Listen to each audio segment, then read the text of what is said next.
Following on to the conversation about digital money, which I think just happened about 3 minutes ago, and basically where you'll take us to the next decade. I think one of the hottest topics anybody is talking about in this space, it's really CBDCs, right? Better known as central bank digital currencies.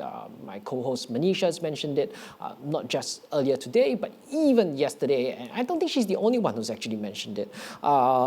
Before CBDCs were actually touted, they were just a piece of paper or just research that's going on. There was this thing better known as privately issued digital money, known as stablecoins. Super fat, right? Better known as your USDT, USDC, etc., etc. And basically, the objective of that is that everybody's perception is that stablecoins will revolutionize cross-border payments and beyond, right? The question here is that CBDCs are created by central banks. So the question that the next panel is actually going to answer is, will the disruptor be disrupted, right? And to have that conversation, I'm actually going to hand over now to Iliana. She is the managing director at Accenture, and she'll be leading this conversation as we have a very friendly, hopefully friendly, debate about CBDCs versus stablecoins. Hope you all enjoy this one, and I'll see you guys soon. Thank you so much, Gabriel, and good morning, good evening, good afternoon, depending on where you are in the world. I'm very pleased to be introducing our very esteemed panel today. I will be joined this morning here in Toronto with Andrew McCormack, who is the head of the Innovation Hub at the Bank for International Settlements, as well as Chris Giancarlo, one of the directors of the Digital Dollar Foundation in the US, and he's also the former chairman of the CFTC. We're also joined today with Denelle Dixon, the CEO of the Stellar Foundation, and Charles Cascarilla, the CEO and co-founder of Paxos. So as we start the discussion today, let's go back to the basics and explain for our audience, what is a stablecoin and what exactly are we referring to when we talk about central bank-backed digital currencies? And many of the audience members are probably asking themselves this really fundamental question, which is, why do we need either of these innovations? What's wrong with good old-fashioned money that we've all grown up with? And I also encourage our panelists to keep in mind that we have quite a diverse audience today, and to explain it in terms that both our fintech experts as well as more so lay folks will easily wrap their heads around. So why don't we start with Chris and Andrew? Well, great. Thank you, Iliana. It's a pleasure to be with everybody today in this new virtual world. We're all speaking together from our various homes around the world, but all in one place. It's quite remarkable. Let me start by describing in very simple terms what we mean by central bank digital currency. And the best way that I know to do that is actually start with the type of currency that we're most familiar with, and that's physical token money, physical paper money. The physical paper money used in circulation today is tokens. They're tokens that are legal tender, meaning that commercial entities are required to accept them in various countries as form of payment. They enjoy the full faith and credit of the government, meaning that the central bank guarantees their acceptance by banking institutions and conversion into accounts-based money. Now, in comparison, the money that can be spent by use of credit and debit cards and money drawn with a check is accounts-based money. Most money used in the global economy is account-based. That means they are obligations of the financial institutions that support them, not the government. And a major technological distinction between token-based money and account-based money is the process of verification. With token-based money, verification is primarily performed by the recipient, confirming that the token is authentic and not counterfeit. In the case of paper money, it may be holding it up to the light to see that the watermark is there. Now, on the other hand, accounts-based money requires third-party authentication of the identity of both parties to the transaction, the adequacy of funds in the transferor's account, and ultimately the receipt of funds in the transferee's account. I often explain the difference by pointing out that when one uses Zelle or Venmo, you're still using accounts-based money. The transaction is a series of electronic messages instructing movement by third parties of accounts-based money.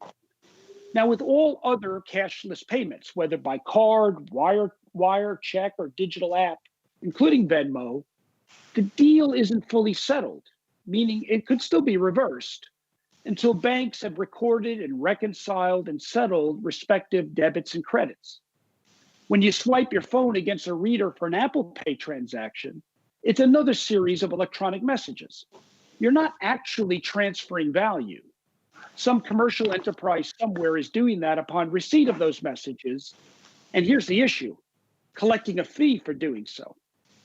But with central bank digital currency, we're talking about swiping your mobile device and actually moving real money from you to someone else immediately, just like cash, without any messages or intermediaries, and quite plausibly without any fee, and quite immediately without any loss of time. Today, you can share a photo or a video with someone around the world in a second, but it takes days, if not weeks, to send a few $100s, and at the cost of 7 to 17%. So CBDC would make sending money as simple, as immediate, and as cost-free as sending a text message, whether at the supermarket counter or around the globe. So I hope that's helpful as a basic introduction to CBDC. I think that was great, Chris. Maybe I'll try and build on that a little bit. My colleague here at the BAS Innovation Hub, Morton Beck, a few years ago came up with a framework affectionately known as the money flower. And what the money flower attempts to do is define kind of the attributes of digital money across 4 key dimensions. And maybe what I'll try and do is differentiate a stable coin from a CBDC using this framework. But basically, a stable coin inhabits the same realm of this money flower as Bitcoin or other cryptocurrencies, in that it's accessible, it's tokenized, as you just discussed, it's electronic money, but it's not issued by a central bank. The FSB, the Financial Stability Board, goes a little bit further in defining a stable coin as a cryptocurrency that aims to maintain a stable value relative to a specific asset, like the US dollar, for example, or a pool of assets, like a money market fund. So in a nutshell, a fiat-backed stable coin is e-money by any other name. A central bank digital currency, on the other hand, differs really only in that last dimension, which is that it's issued by and redeemable at par from a central bank. So it is truly digital cash in that regard. So maybe to finally try to answer your question, Iliana, in terms of why it is that we are here talking about this and what's wrong with regular old currency, I think there's a couple of really large macro trends that need to be addressed. One, obviously, that e-money and digital cash have been a concept that has been, around since the dawn of the internet, and now we're 25 plus years into this, transformative global experiment. And frankly, the demand for digital financial services is at a tipping point, and also that the underlying technologies have reached a certain state of maturity. Secondly, I'd say that there are existing gaps in the payment system. In systems in many countries. So there's a lot of work underway all around the world to improve and move towards real-time payment infrastructures at low cost. But access to those infrastructures by non-bank entities is still emerging in many places, and open banking frameworks, including payment initiation, are still a work in progress in most countries. So there's definitely gaps in the market, and I think all of those developments actually point again to that critical mass, that tipping point that we're at in terms of demand for low-cost, ubiquitous digital account-based payments, frankly. Lastly, maybe I'll add that in the cross-border payment realm, the CPMI and the Financial Stability Board, which operate out of the BAS where I work, have identified in a recent report a significant number of issues with cross-border payments, kind of opacity, cost, and frictions associated with cross-border payments, again, and many opportunities to improve cross-border payments. So, the increasing demand for digital payment methods, and frankly, the decreasing use of physical cash around the world, thanks to e-commerce, Apple Pay, QR codes, contactless, and a variety of other things, has really changed how money moves in the real economy. Mm-hmm. And Andrew, I know you didn't mention COVID as one of the catalysts for everything moving into a digital manner, where we're all asking the question of why isn't it as easy to transfer money as it is to send an email, to an earlier point. I'd encourage our panelists to certainly chime in. We want to have a lively discussion.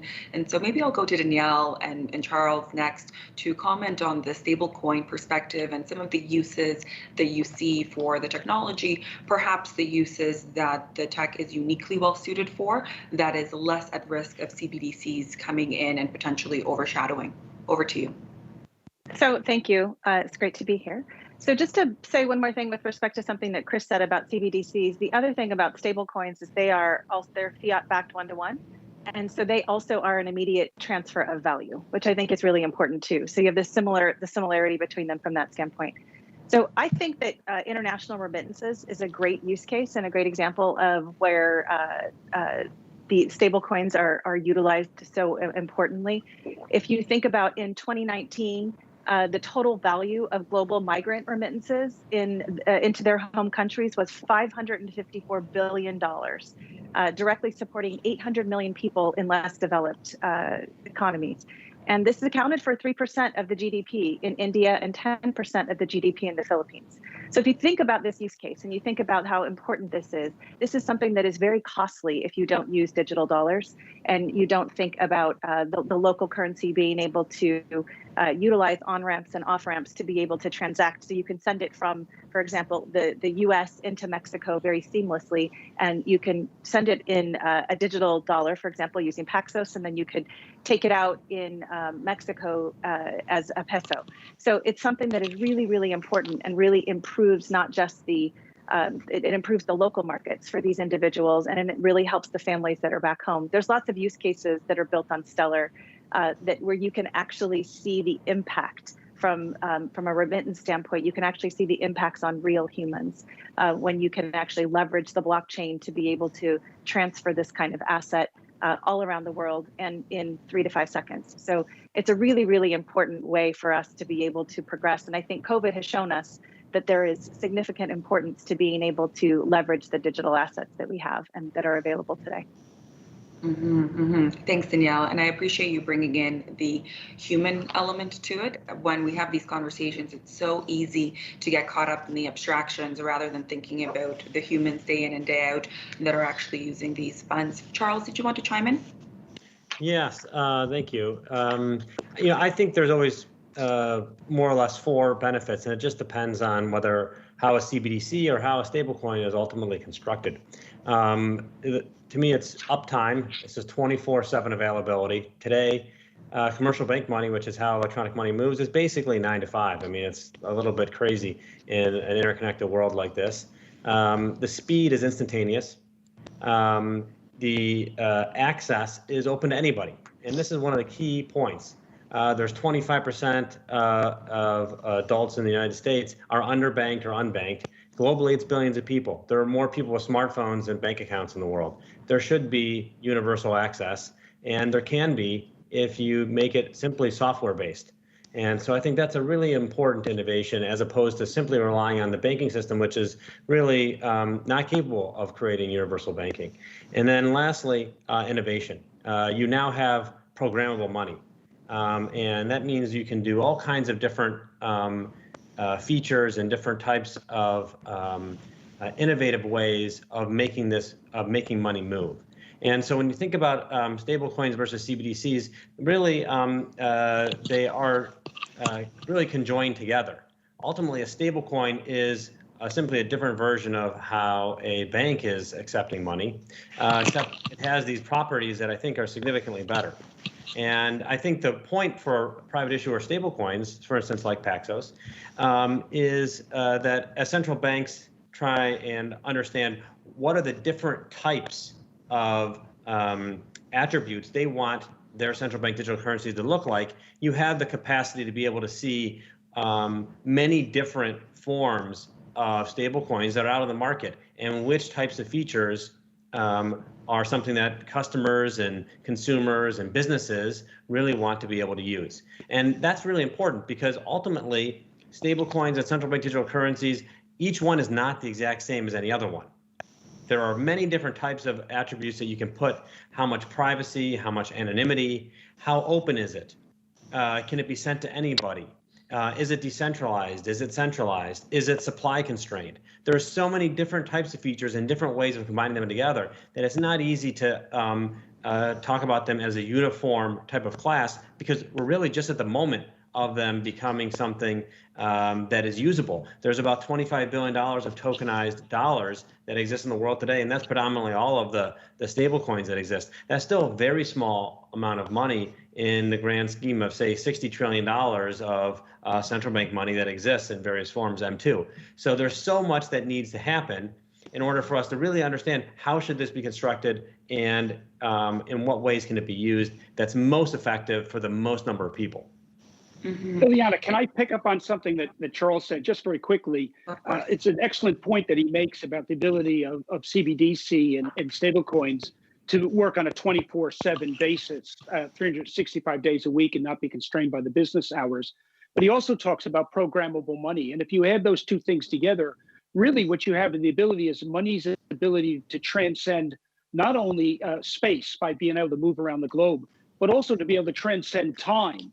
You can move it in an instant, but also with programmable money, you can program your money to do things in the future that you could never do before, whether that's pass money to your grandchildren, provided that they achieve a college degree or some other conditions that you may place on it, or to program your money through your smartphone to do things in a charitable basis, to be able to be released, provided that the charity achieves certain metrics or other objectives.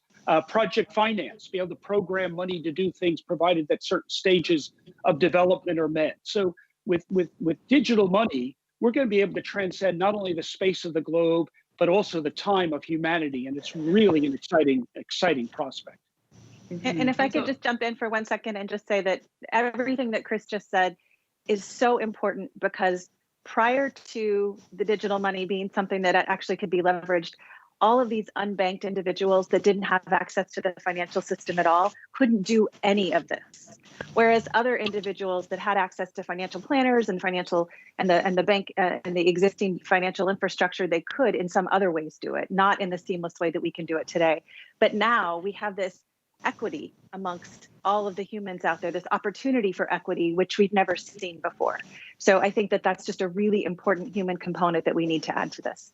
And it's also a perspective that is fundamentally not North America centric as well. I often hear from people who say, why do I need access to additional forms of payment or money? I open my phone and I have Apple Pay and I have multiple credit cards and debit cards and Interact transfers for the Canadians. So I think you bring up a great point. And Charles, you mentioned quite a number of use cases as well. Is there one or two that really bubble up to the top as the most primary ones for Paxos? Well, in the case of Paxos, and frankly, the space in general, if you look at why is there $25 billion of tokenized cash today, it's largely for trading. People are trading assets, Bitcoin, Ethereum, et cetera, that move 24 hours, 7 days a week. So it actually pulled digitized cash into existence.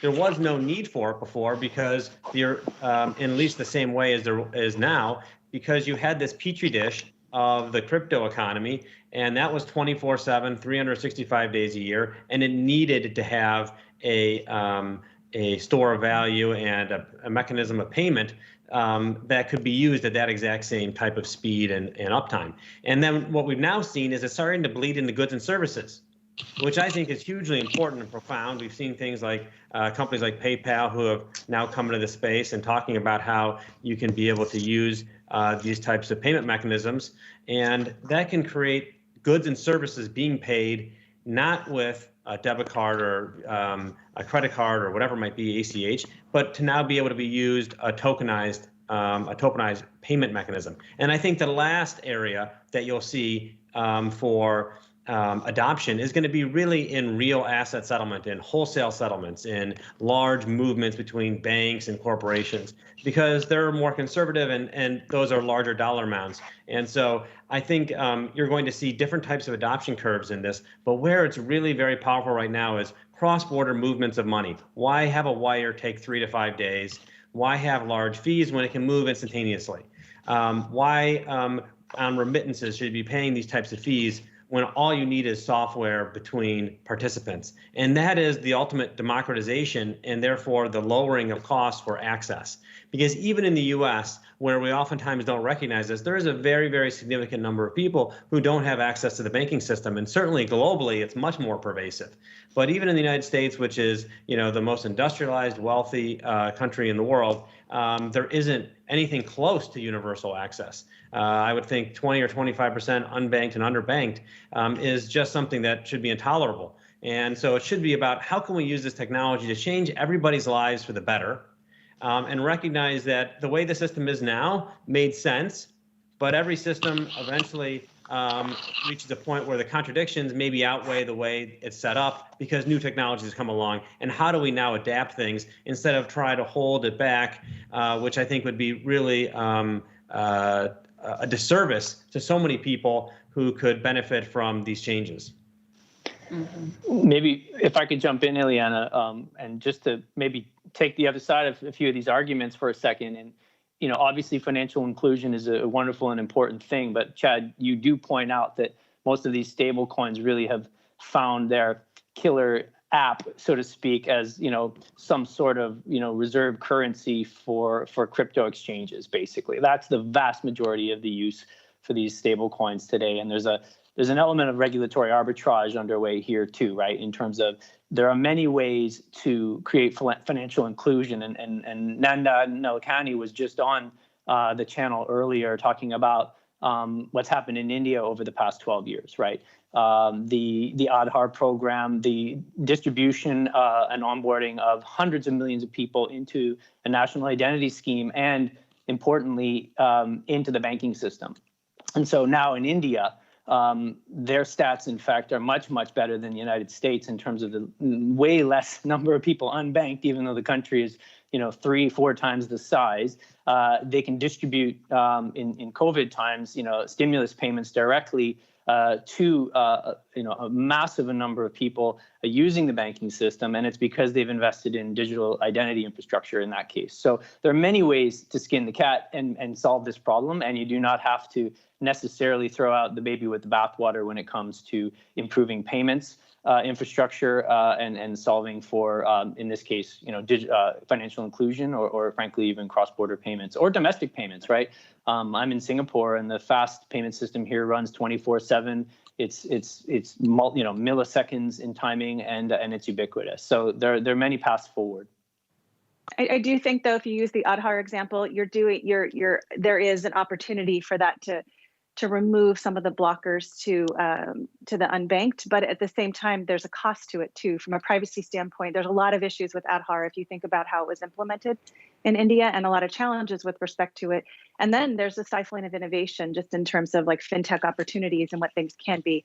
I do believe that for sure there's a lot of arbitrage going on with respect to the digital currencies, but there are a lot of really important use cases that are being leveraged, and we see this on Stellar all the time. We see development in countries where they didn't actually have access to the financial institutions that they now have today. So I think this grows over time, and I think we're now seeing the growth where we're actually getting to real use cases outside of just the trading. So we talk a lot about innovation in terms of the stablecoin market. What about the CBDC perspective? Is this to imply to our audience that with CBDCs there is no room for innovation? Perhaps we can have Chris chime in here, and followed by Andrew. Well, I think there's a ton of room for innovation, and I think that there's an enormous amount of innovation going on in the private sector.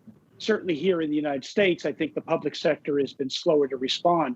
But, it's innovations like this that create the incentive to innovate. I think there's been a number of global driving factors that have caused official sectors, whether it's in the US or in Europe or elsewhere, to respond. I think the first one, we have to be honest, has been political and geopolitical currency influence, the desire for global competition on an economic sphere. And I think that is certainly driving China's efforts, its desire to have the yuan play a more important role in the global economy and support their Belt and Road Initiative. I think that effort for geopolitical influence perhaps has not been so influential on the U.S. side, with the dollar probably at its historic high in terms of political influence.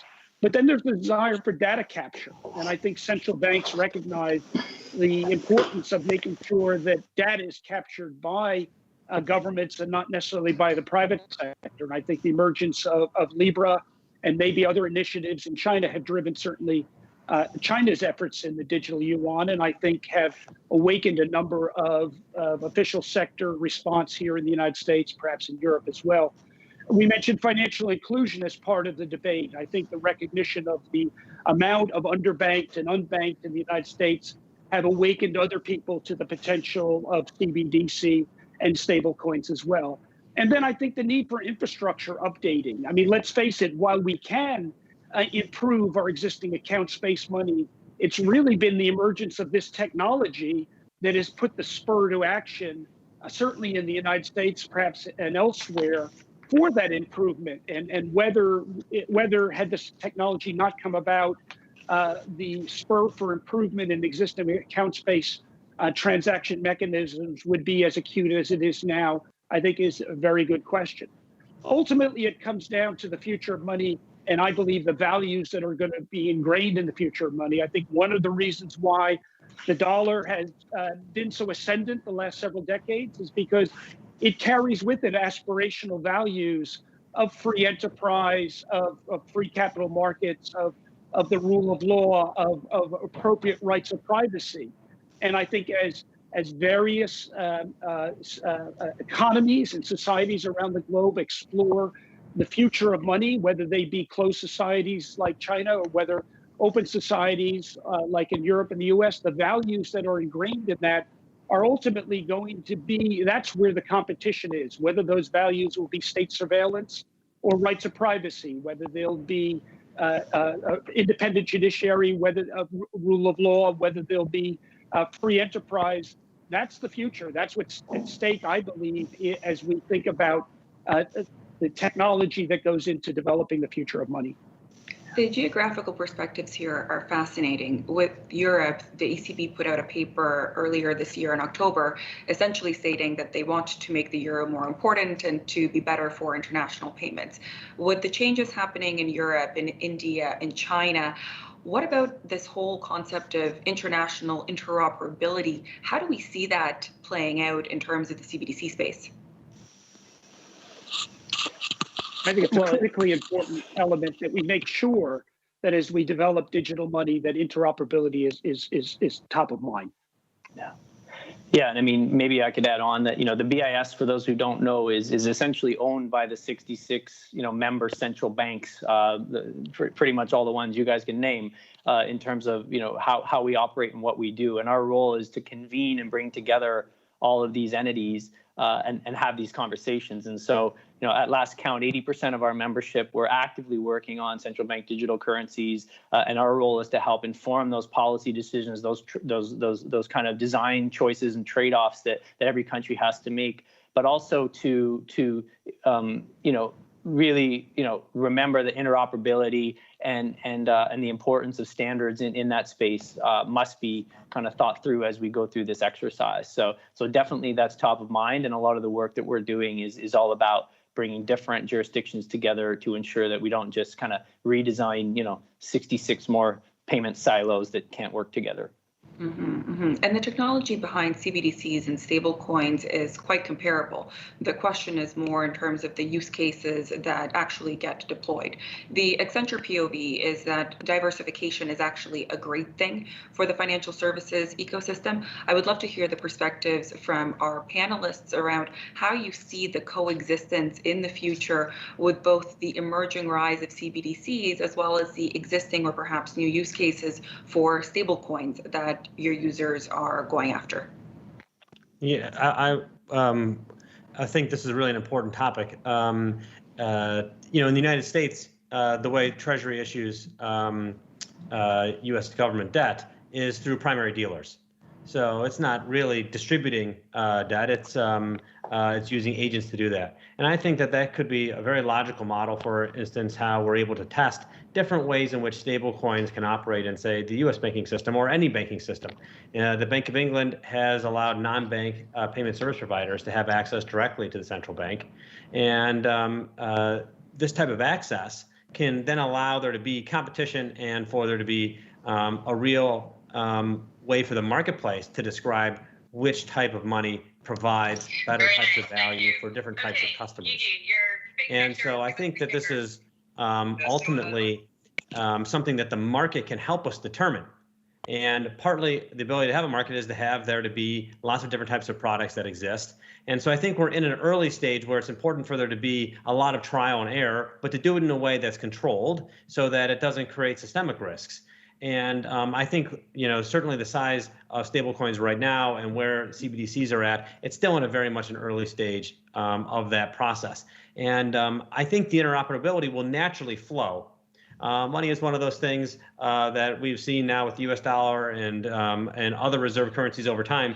People tend to want to have one unit of account globally, one transfer mechanism. And so maybe ultimately that could be disaggregated because everybody could be in a digital format with their values of goods and services and assets, and they could all just be atomically swapped. But let's just leave that aside for a second. That's such a blue sky future. I don't know if that's going to happen anytime soon.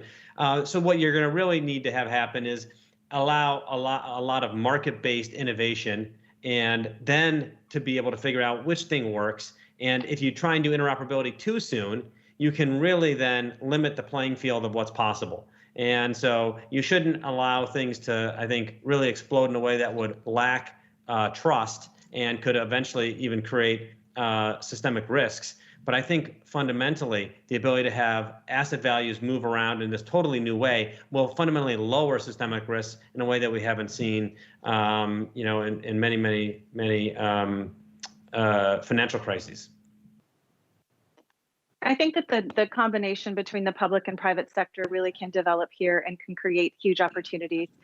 Tommaso Mancini-Grafoli of the IMF just recently released some research from the IMF where they focused on, using this private and public combination. I think it's a really great piece of research to take a look at, because if you think about issuing synthetic CBDCs and doing that through non-banks and through financial institutions, and gives opportunity for this innovation that Chad just talked about and for the development of this as we go forward. I think that there's a lot of opportunity to combine the value of both private and public here. And I think that's how we should be focusing on CBDCs.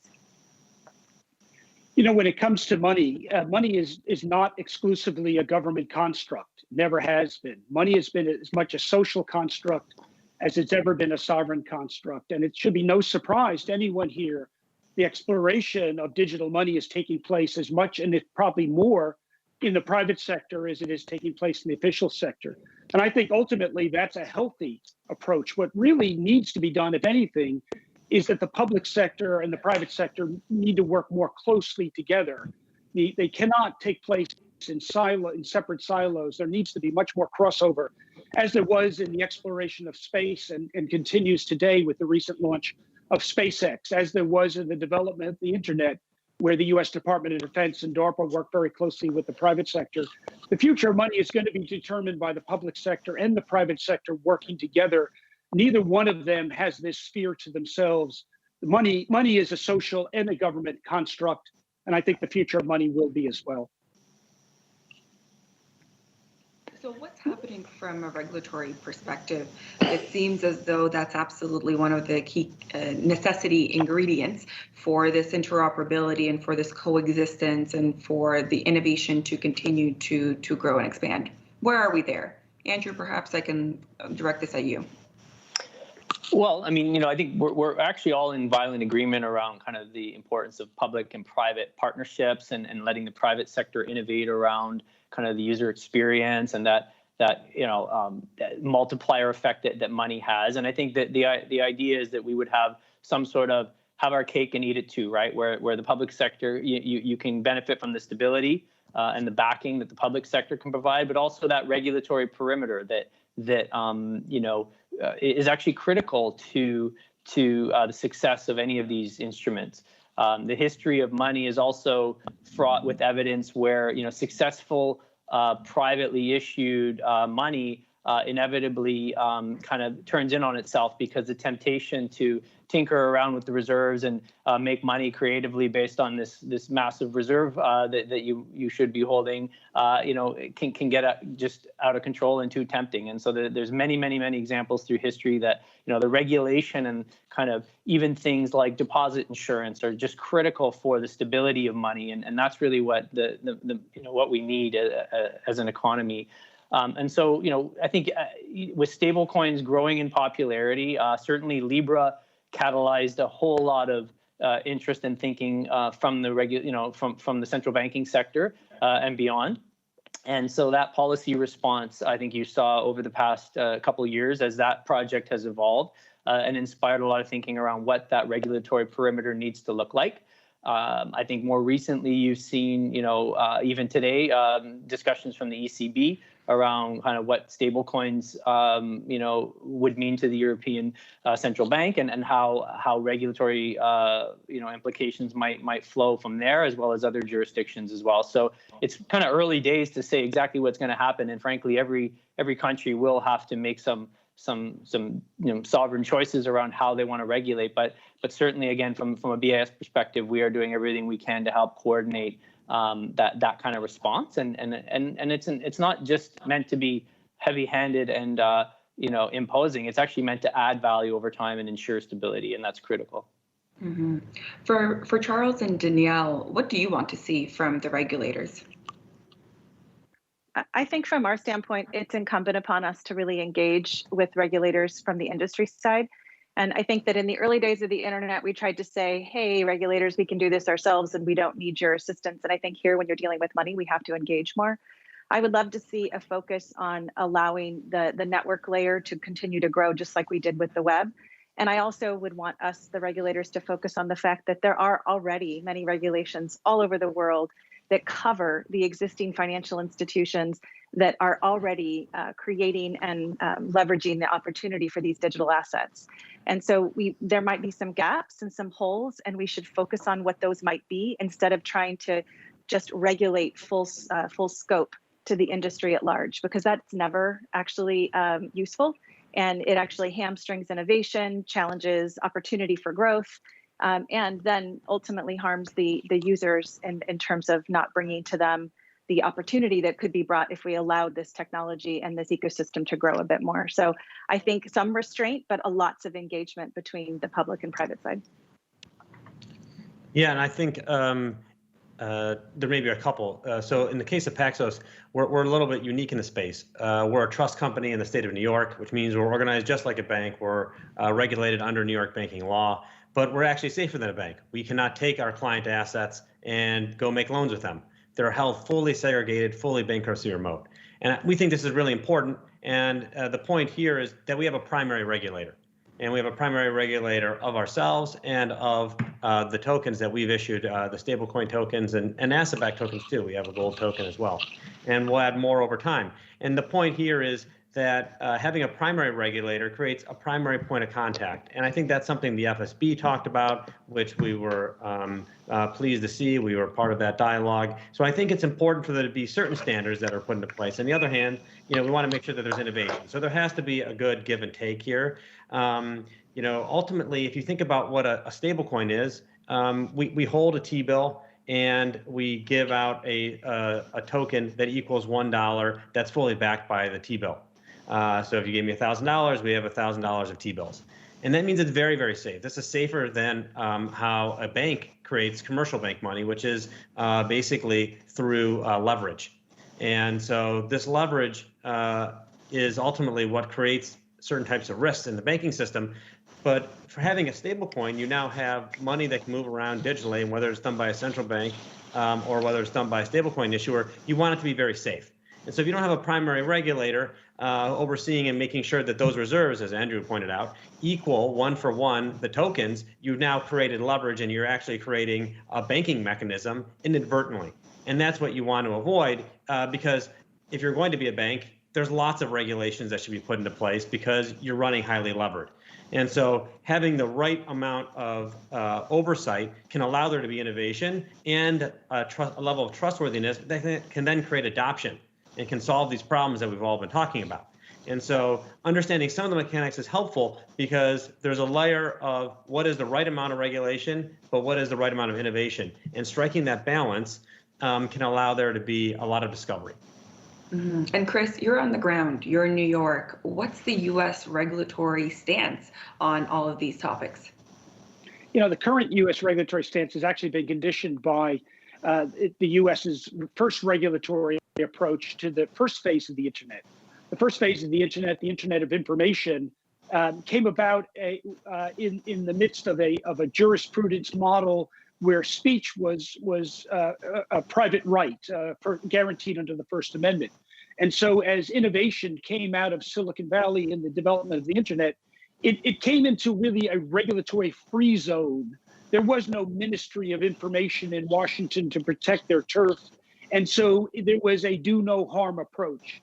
This wave of the internet of value, is running into a very different regulatory response because at our federal and our state level in the United States, our governmental jurisdictions have long presumed authority over things of value. We have multiple layers of bank regulation, trust regulation, as Chad just mentioned, market regulation. We have numerous and alphabet soup of regulators, all with long established jurisdiction over marketplaces and holding of things of value. And so this wave of the internet has run into a fairly resistant response from the regulatory state.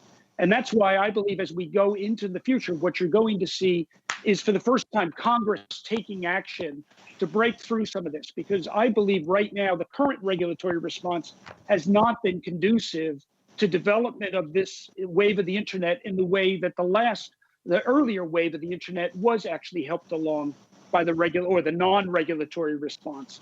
I think Congress will step in the next Congress, and I think we'll see a more logical approach to regulation of this wave of internet. And I believe time has really come. We need that response. Otherwise, with all of the movement happening across the world, is there a risk that the U.S. might end up falling behind in this new wave of innovations? Well, I think the U.S. is definitely not I would call it in the first peloton of nations in this. But I've long said that winning this is not about who comes first. If there's a winner, and if there will be winners, it's who is successful in making sure their core societal values. In the case of the U.S., that means the rule of law, rights of privacy, free enterprise, markets that are free of government interference and government control. If those values remain in the form of a digital dollar, then the U.S. will have been very successful.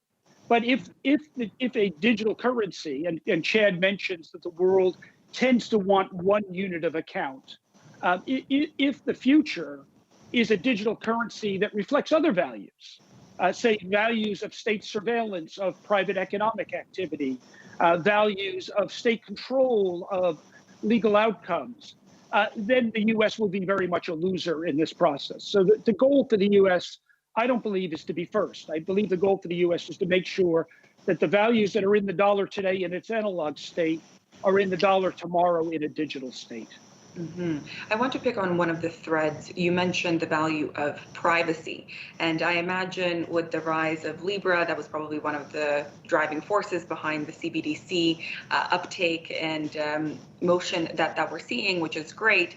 Do you think a lot of that comes down to the privacy considerations? And in this world where everything is moving to a digital environment, there is this perception that perhaps big tech has too much information, and if we are going to have digital virtual currencies, that they actually should be and would be better placed in the hands of a central bank or a nation state versus a private entity. I would love to hear the perspectives from the group on that. Yeah, I'll hop in here. I think this is a really important topic, and there's both privacy and anonymity are the two topics that matter here. So privacy is you don't know what happened, and anonymity is you don't know who it happened with. And so there's some combination of those two things that need to be thought about in the construction of both CBDCs and stablecoins.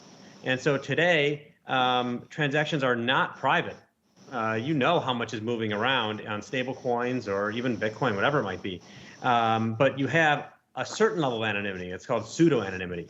And so that may be actually very good for the level of adoption that we have right now in the crypto and blockchain-based ecosystem.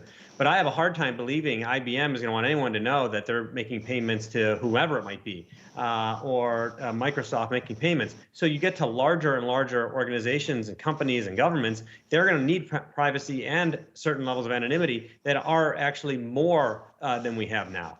And I think that also gets to Chris's point, how can you have free markets if you could know exactly who everyone was moving everything around? It starts to have a lot of information leakage. And we even starting to see that today in the crypto ecosystem. So there's a lot of difficult questions actually around privacy and anonymity, because of course you don't want money to be sent to some sanctions restricted country inappropriately. That'd be the worst thing that anyone wants to have happen. But so how do you marry the level of protections for society against having the right level of privacy and anonymity to allow markets to function, money to function, and for the economy to function? And so those are not easy questions. And I think those are part of what need to be discovered, in part by allowing there to be an innovative ecosystem and petri dish system to see what works and what doesn't work. Mm-hmm. And I These are do actually think some of that the questions we were trying to tackle during the Project Jasper efforts starting a few years back. Sorry, Denelle, go ahead. well, I do think that that is exactly the issue in terms of allowing this technology to sort of grow and foster, because there are ways to actually protect some of that anonymity while still holding that, making the transparency and the immutability of the transactions themselves. But I do think that your question actually gets to a second order layer of privacy with respect to an individual institution. And I think Libra was the thing that you pointed to. And so much focus on Libra at that time was because of the potential for that entity as it was originally envisioned to be able to have so much information about the users that were actually using the digital assets potentially, and also just the scope in terms of what digital asset they were trying to represent in terms of this sort of a global asset.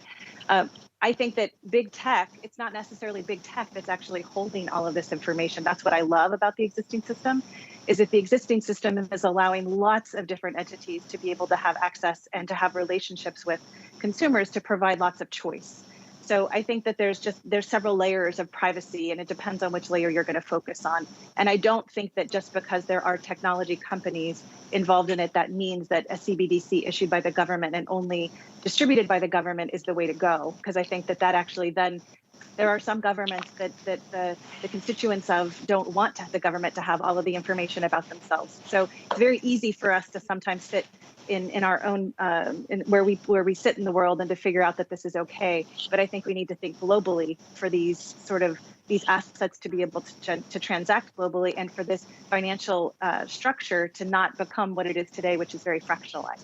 So I think the opportunity for us to be able to develop this, we should allow the technology to grow, to be able to prove out this methodologies with respect to side chains and how they can come into the main chain. There's lots of opportunity there to help to fix the anonymity issue, and that Chad mentioned. If I may, Iliana, it's the cypherpunk manifesto that has this all pretty clear, right? It's privacy is the power to selectively reveal oneself to the world, right? And that privacy by design construct is indeed highly desirable in a payment system. Secrecy is not necessarily highly desirable in a payment system for some very obvious reasons, but privacy certainly is. And so, cash is anonymous, not necessarily because the central bank had a remit to deliver an anonymous medium of exchange. It was literally the only way to do it. So now there's some much more fine-grained controls, and certainly privacy is front and center in all of the kind of discussions and design trade-offs that everyone is thinking about in this new kind of next generation of payment ecosystems. Mm-hmm. So we have just 1 minute left. I would love to hear 4 predictions of what year, how quickly are we going to have consumers actually interacting en masse with these CBDCs and stablecoins beyond just the handful of early adopters that we have today. Why don't we start with Chris? What's your prediction? Winter Olympics 2022 in China. Yeah, you stole my line. It depends on what country you live in, obviously, but and probably 5 to 10 years out in some of the next wave, I guess.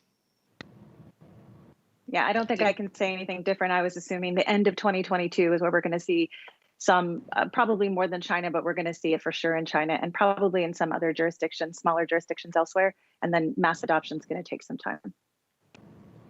I think 1 year from now, it's always hard to say exactly what qualifies for the mass adoption, but I think 1 year from now we'll see major companies, major banks having stablecoins. Great. I look forward to 2020 being wrapped up and to more exciting things to come in 2021 and beyond on this topic and many, many other things as well. Well, thank you so much for joining us today, and to our audience for dialing in to today's very insightful and hopefully provocative conversation. And we look forward to reading some of the questions in the Q&A after. We'll pass it back to the event organizers. Thank you so much, folks.